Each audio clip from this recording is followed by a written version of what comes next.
इन सभी चुनावी हथियारों से अलग सबसे बड़ी लड़ाई है चेहरे की। चेहरा वर्सेस चेहरा। एक तरफ प्रधानमंत्री नरेंद्र मोदी का चेहरा है, जिसके दम पर बीजेपी पिछले 2 चुनाव से लैंडस्लाइड विक्ट्री हासिल कर चुकी है।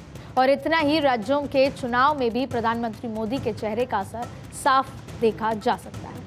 बात 3 राज्यों में बीजेपी की बम्पर जीत की करें तो वहां भी बीजेपी बिना सीएम पद के नाम के ही मैदान में उतरी थी। पूरा चुनाव प्रधानमंत्री मोदी वर्सेस कांग्रेस के मुद्दे पर लड़ा गया और नतीजा सबके सामने है। ऐसे में ये कहना गलत नहीं होगा कि इस चुनाव में बीजेपी और एनडीए के लिए पीएम मोदी का चेहरा वो मास्टर स्ट्रोक है जिसके आगे विपक्ष पूरी तरीके से चित्त दिखाई दे रहा है। क्योंकि विपक्ष में नेता तो बहुत हैं, चेहरे भी बहुत हैं, लेकिन राहुल को छोड़ दें तो किसी की भी स्वीकार्यता पूरे देश में एक जैसी नहीं। दक्षिण भारत को छोड़ दें तो किसी भी राज्य में राहुल की करिश्माई नेतृत्व का असर नहीं दिखाई दिया।